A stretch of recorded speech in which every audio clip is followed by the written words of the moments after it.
and welcome to the Lazy Cook. I'm Pete, and today we're going to make this lovely delicious thing. Chicken and bacon picnic pie. Wonderful. Before we do, I'd like to give a quick shout out to Cassie. Cassie's my hairdresser. Makes me look beautiful and young again. A big shout out to Rahan and Anandi in Trinidad, and I can't wait to see you. Alright, chicken and bacon picnic pie. Right, first off, I've got 500 grams of flour. This is a wholemeal flour which I have sieved to get rid of the bran, because we don't need the bran in this one. You can use any kind of flour that you need. You need simple plain flour or purpose flour. I've also got a medium-sized broiler chicken, which is a standard roasting chicken. I've got some thyme. I've got a teaspoonful of mustard seeds. You can omit these if you don't have it, or you can't find them. I've got a 300 gram pack of, this is British back bacon, which is smoked. You can use any kind of bacon, but we need bacon that's got a reasonable amount of fat content. The chicken has a very low fat content, and we need to add some fat as well as flavour to the pie.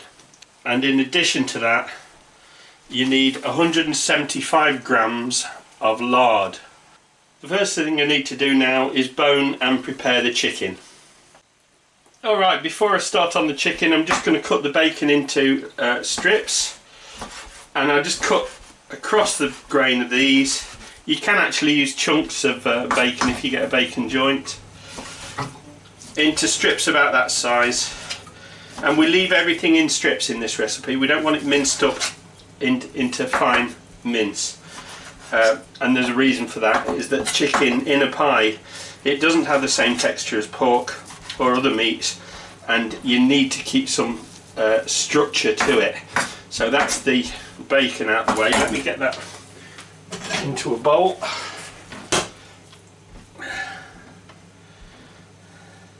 And then we'll make a start on the chicken. First of all, get rid of all that lot. And then what I do is I go to the rear of the chicken and I cut down the side there. Both sides there, and in with the poultry scissors, and I cut down the spine and take the spine out, and everything then becomes a bit easy to work on, a bit like I did when I did the spatchcock chicken. So there you are, that comes out like that. Lay that flat like that, make it easier to fillet. And then the next thing I want to do is get rid of all the skin. So in order to do that, I need to trim off the winglets, wing tips,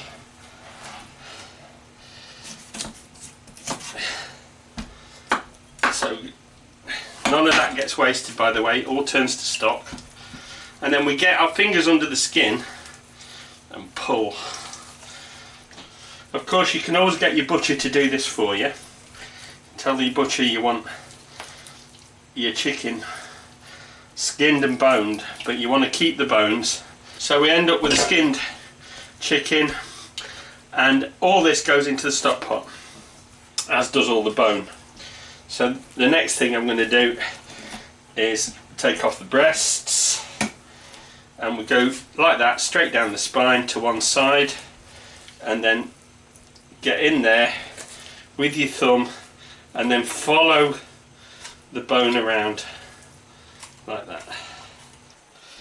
The same with the leg meat, so it's just about taking off the bigger pieces of the leg meat,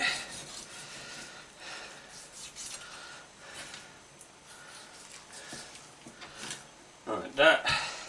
Don't worry about the fat, and don't trim it, because we need fat in the pie. Like any force meat, it needs fat in order for it to work. A bit like sausages, a bit like burgers. You can't make a burger without fat, and you can't make sausages without fat, and you can't make a pie filling without fat. So Don't worry too much about that.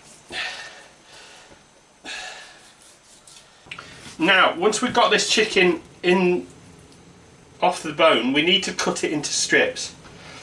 And the reason I do this is that strips bind really, really nicely in the pie, and you'll see anyway in the finished pie how lovely these strips work. So you don't want to be you don't want to mince this up. You just want to cut it into strips.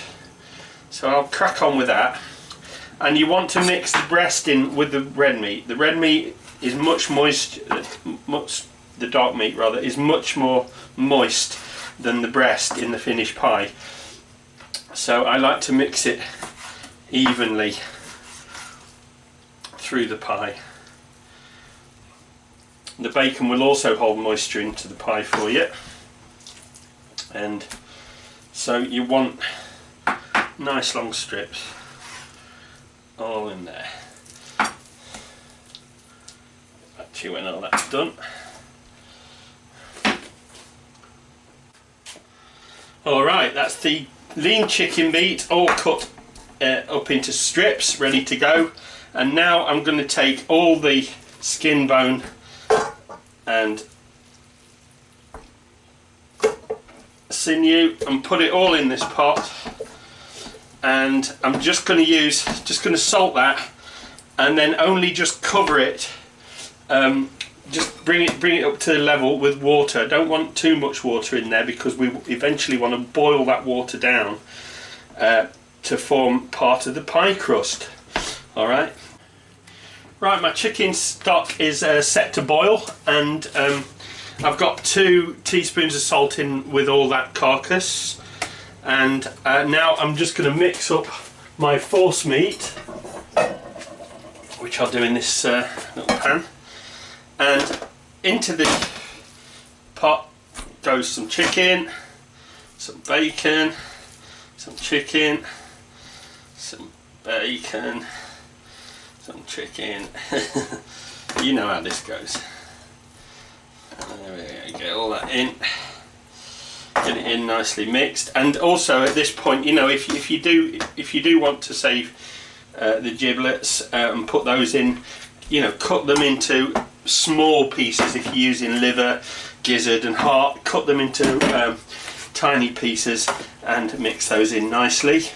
Into there wants to go my mustard seeds. These are optional. And also what I'm going to do is I'm going to chop this thyme up and add that to it. Now you don't need to add any extra salt at this point because the bacon in and of itself is extremely salty, and I personally think that will be enough. However, it is a force meat effectively, and it's probably the old rule with sausages and with burgers is that you season it and then you season it again. But I'm using quite a lot of bacon in this, and bacon is inherently salty, so I'm going to trust to the saltiness of the bacon to season this, and I have done in the past and it has worked. Other herbs you can put in here are sage. Sage works really well with pork and bacon, but the real winner for me with chicken is always thyme. It's a great, and you can use dried thyme, you can use fresh thyme. In this case I'm using fresh because I can get it fresh and nice right now. I don't have it growing in my garden yet. That's a project for next year probably. So we get that all mixed in nicely, and make sure it's well mixed, because you want to make sure those little bits of bacon are broken up and mixed in well around the chicken, because they are very important seasonings. And if any of you have had chicken and bacon in any other combinations before, you'll know exactly what I mean, because it is such a fantastic combination. If you don't eat pork for any reason, it's possible you could use turkey bacon, but you would need to introduce some fat into the mix somehow. So I'm not sure how you would do that. You could probably use vegetable suet. If you use turkey bacon, you could use 200 grams of turkey bacon and 200 grams of vegetable suet. However, and the same for the pastry, because we use lard in the pastry, you can use cooking or Trex or one of those vegetable lards that are quite common. Okay, so there's the force meat. I'm going to let that sit for a while, and then we're going to come back and show you how to make the pastry. Alright, so to make the dough, I'll just put that to one side for now. To make the dough, we use 250 ml of stock, and I've skimmed off the fairly fatty part of the chicken stock, and to that I'm going to add the lard. Okay, and then we melt that. Meanwhile, I want the 2 teaspoons of salt in with the flour. Get that out of the way and mix that in while the lard melts. So there we have our lard melted. So it's 175 grams of lard in 250 mils of water, and then we just pour that straight in, make a little well, pour it straight in, and then we stir until that's mixed.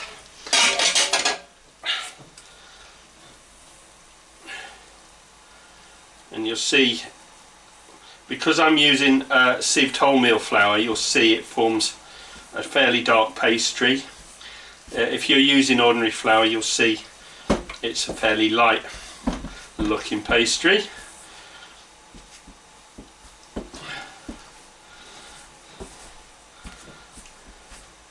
But in the days before bleach flour, before white flour, this is the only flour we had, and the only way we had was to sieve out the bran. And this is used all over India now as chapati flour. It's just basically wholemeal flour that is sieved. So there we go. Now it should be fairly cool. Just put your hand in, give it a turn, take your hand out so you don't burn yourself. Keep it going. Don't knead it too much. You don't want to knead it too much, otherwise it will go very greasy. And then it forms a nice clump. And that is hot dough pastry. I'll take that out and I'll let that sit for a little bit while I do that. Move that over. Alright, so I've divided my dough into 2/3 and 1/3. The 2/3 for the main body of the pie and 1/3 for the lid. And I've taken a 10-inch frying pan. I've taken the handle off because that's what I use to bake in my pies. And the next thing I want to do is just grease the inside of this with a bit of lard. Don't need to stand on ceremony, just rub the lard on the inside. Make sure it gets all around the inside of the pie. And then I'll put that to one side. And very easy to work with this pastry. What you do is you put it in, push it down and work it up the sides.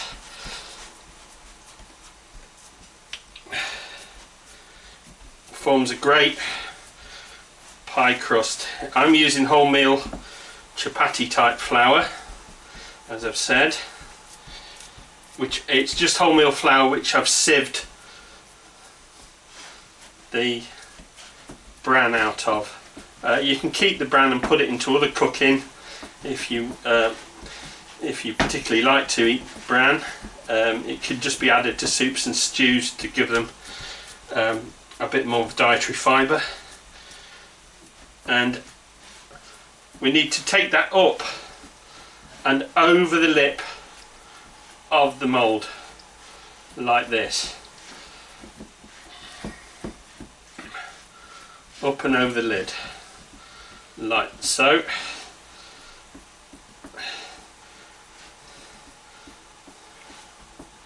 This is similar to my leek and potato pie, leek potato and cheese pie, only in this case we're not using puff pastry, we're using a hot dough pastry. There we go. And just push that up the sides like that, and let it overlap, just neatly overlap like that. There we go. Into that goes our pie filling, all that lovely chicken, bacon and herbs, as you see here, and then we spread that out. Spread that out neatly in the pie like that, and then we put that to one side as we work on the lid.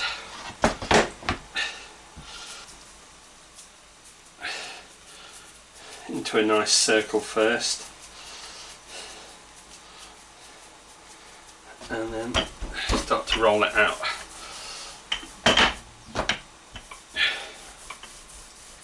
Shouldn't need to flour the board, and just be very careful handling it because it doesn't want to fall apart on you. It's a little bit short. There we go. And then we need to get that rolled right out, wrap it around, and then place it on top of your pie.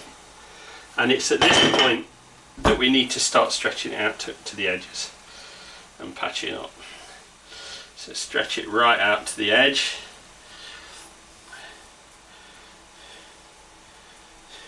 like that. Stretch it out, and then what I do is I do a pinch. So I push in like that all the way round. So that's 2 fingers and 2 fingers,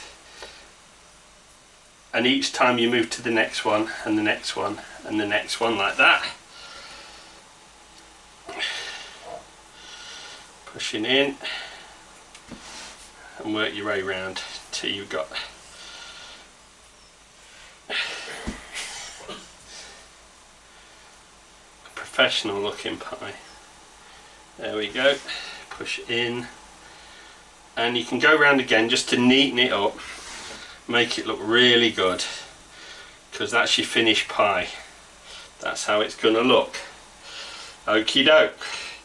The very last thing we need to do on this pie before we put it in the oven, we need to give it an egg wash, and we need to put a hole in the top. Now I like to use a knife or something like that to cut a hole in the top of the pie. That now goes into the oven for about 40 minutes at 180 degrees, which is about 350 Fahrenheit. Okay, and that will then bake, and we'll see what it looks like. But first of all, I've got to give it a little egg wash. So there's our pie and a beaten eggy weggy. Give it an egg wash like that.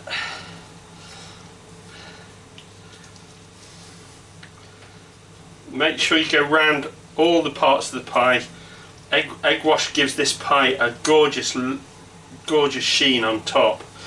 And make sure you go around these edge bits as well, very important. Don't worry if a little bit of egg wells into the gaps down here, because that doesn't really affect the pie in a bad way. And then I just use all that then to go around the edges, and there we have it. There's our pie ready for the oven.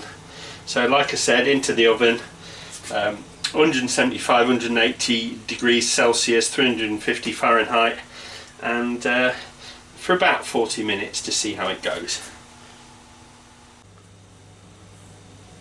Okay, the pie's been in the oven for about an hour, and I've cooled it off for a couple of hours, and I think now it's time to do the reveal. So here we are, get my trusty little knife,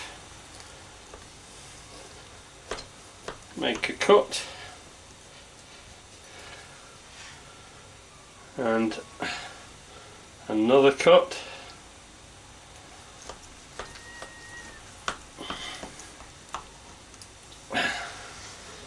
and then get a plate.